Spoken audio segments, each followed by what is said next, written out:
an ancient metaphor that offers profound insights into our perceptions of reality.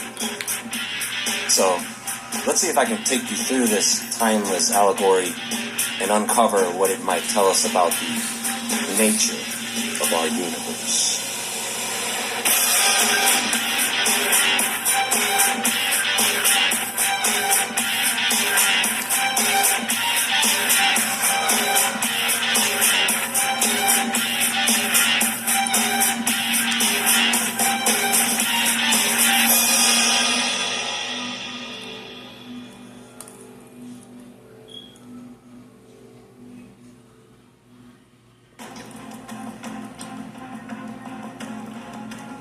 So, there are several subjects that feed into the simulation theory.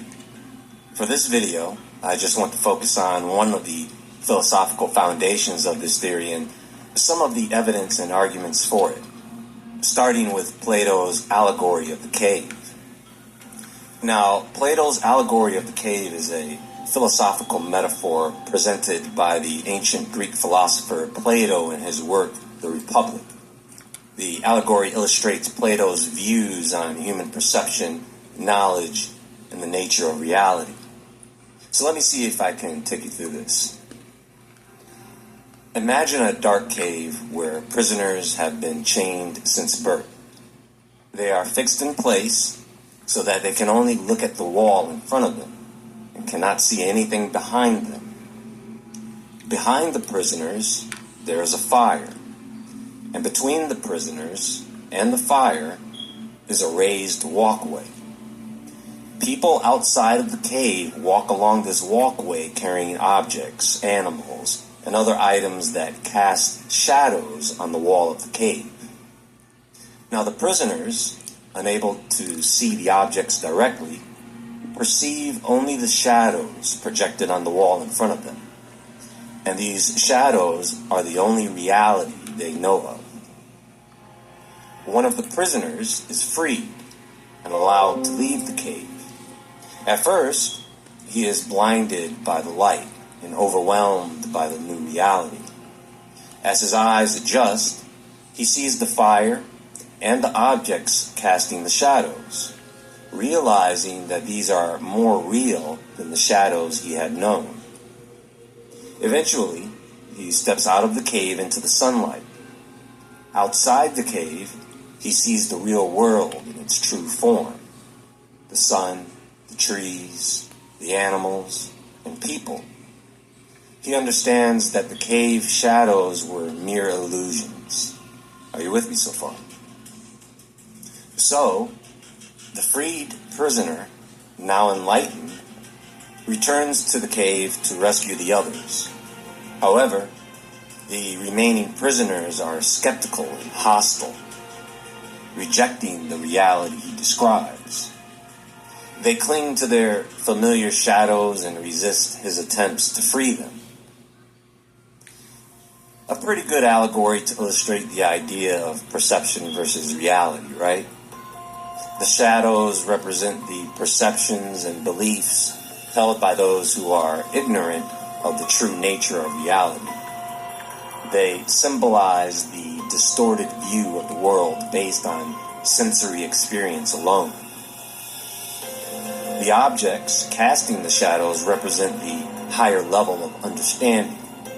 Still not the ultimate truth, but closer to reality than the shadows. Now, the world outside the cave symbolizes the realm of forms or ideas, which Plato considers the most accurate and complete level of reality. The sun represents the form of the good and the ultimate source of truth and knowledge. The journey of the freed prisoner represents the philosopher's transition from ignorance to knowledge, moving from belief based on sensory perception to understanding based on reality. The philosopher's return to the cave symbolizes the responsibility of the enlightened to educate and help others achieve a higher understanding, despite all the resistance and all the hostility. And trust me, I've been there more times than I can count. And I know many of you can relate to that as well. The main point here is that Plato's allegory underscores the importance of education in achieving enlightenment. The process of gaining true knowledge involves challenging and moving beyond one's own perceptions and beliefs. So what you have is knowledge based on observation and theoretical knowledge based on reasoning and a better understanding. There is a resistance to new ideas that challenge established beliefs. A person has to question their own perceptions and look for deeper truths beyond what they can see. And I know everyone likes to use the movie The Matrix as the perfect rendering of this idea. The red and blue pill, right? Beautiful. Now, the anomalies and glitches in the universe refer to observations or phenomena that don't fit with our current understanding of physics and cosmology. These anomalies can challenge the existing theories and sometimes lead to new discoveries or different models of the universe. The point is, a lot of the things that we think are facts are actually just theories or opinions. Let me give you a few examples of this. We have dark matter, which is a form of matter that does not emit light or energy, making it invisible. Its presence is theorized based on gravitational effects on visible matter. But the amount of dark matter needed to explain these effects is much greater than we can actually observe directly. Then we have dark energy, which is an unknown force driving the accelerated expansion of the universe. Its nature is one of the biggest mysteries in cosmology, but the theory is that it's about 68% of the universe's total energy content. We have fast radio bursts, which are extremely powerful bursts of radio waves lasting only a few milliseconds. But their origins are still largely unknown, with hypotheses ranging from neutron stars to advanced alien civilizations. So they know these things exist, but they just don't know why or how. Imagine waking up to a clean house, food in the fridge, and a whopping $5,800 in your wallet for no reason at all. Sound like... Quantum mechanics describes the behavior of particles at microscopic scales, but its principles often conflict with classical physics. That's why they are separated sciences. There's a measurement problem. Think about quantum entanglement, where particles remain connected so that the state of one instantly influences the state of another, even across great distances. The whole idea defies classical concepts of locality and causality, you see? Sometimes there is a paradox when it comes to information, like with black holes. They are supposed to be regions of space where gravity is so strong that not even light can escape. Now, Stephen Hawking proposed that black holes could emit radiation and eventually evaporate, leading to the black hole information paradox. In other words, information about matter that falls into a black hole can be preserved. You heard of event horizons, right? Well, the nature of event horizons and the singularity at the center of black holes is still a mystery, which challenges the understanding of space, time, and gravity. Here's another example. Cosmic rays are high-energy particles from space, right? Some cosmic rays detected on Earth have energies higher than what can be explained by known processes, which means there are unknown sources that haven't been discovered yet. This is one of the reasons why CERN keeps doing what they've been doing for decades. Because when they observe these particles, which is open up portals in different dimensions to bring the fallen angel that was kicked out of heaven back. And they try to use as much of antimatter as they possibly can, because they know antimatter is evil. So they are trying to use as much of it as they can, to continue to open up these different dimensions. And in the process of opening up the different dimensions, they try to use as much as antimatter as they possibly can.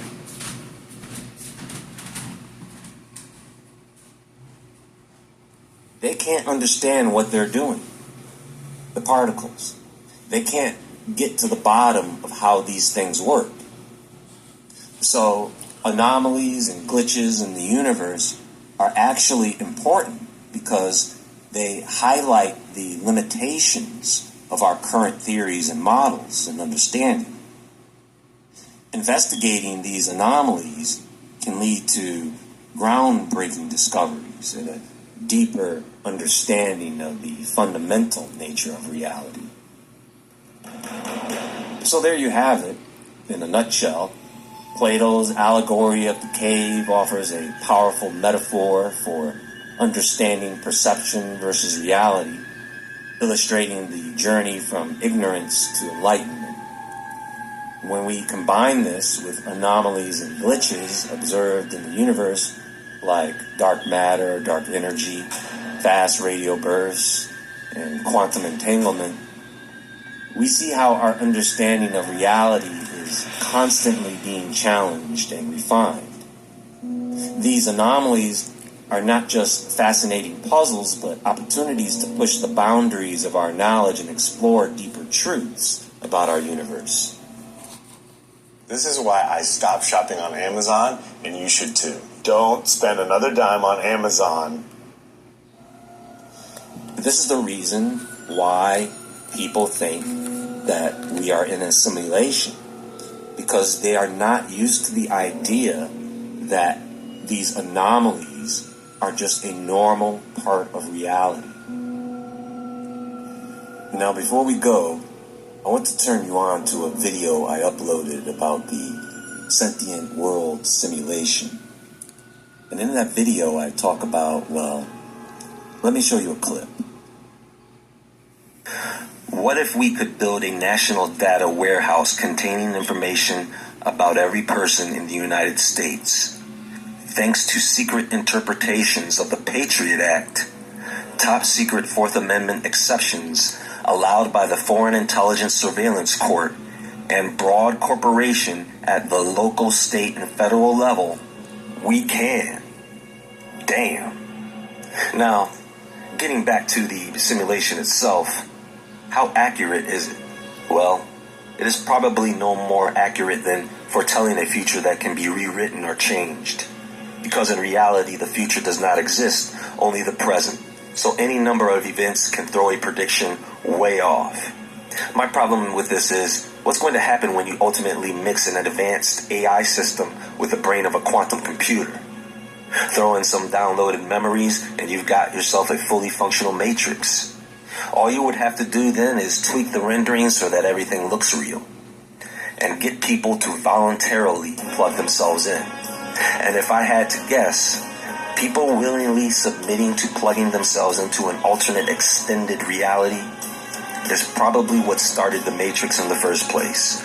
Then the machines decided that they wanted everybody plugged in. So came the war between man and machine.